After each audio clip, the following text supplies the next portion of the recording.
दोस्तों, कभी कभी बसा औकात हमें किसी अजनबी से या उसको देखने से लम्हा भर की मोहब्बत हो जाती है, ठीक, और चंद ही पल में हम उससे बिछड़ भी जाते हैं, मगर वो हमें उम्र भर, ज़िंदगी भर याद रहता है।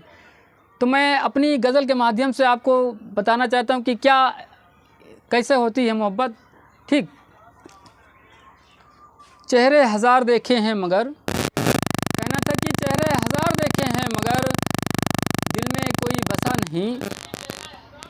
चेहरे हज़ार देखे हैं मगर दिल में कोई बसा नहीं।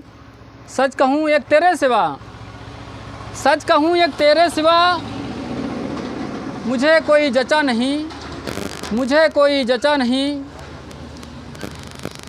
जो तेरी कत्थई आँखों में है, जो तेरी कत्थई आँखों में है, ऐसा कोई नशा नहीं, ऐसा कोई नशा नहीं। जब वो बिछड़ के जा रहा था तो वो क्या मंज़र होता, देखिए। खुदा करे तू सलामत रहे, खुदा करे तू सलामत रहे, ये कहकर कभी वो मिला नहीं, ये कहकर कभी वो मिला नहीं।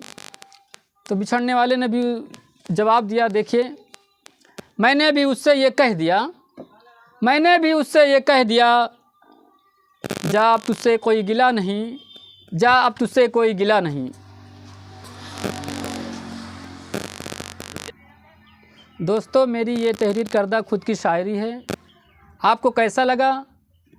मेरे चैनल का नाम मेरा हुनर है। आपको अगर अच्छा लगा, पसंद आया हो तो मेरे चैनल को सब्सक्राइब करिए, लाइक करिए और कमेंट और शेयर ज़रूर करिए। ठीक, आपका सपोर्ट ही हमारे लिए कामयाबी बन सकती है।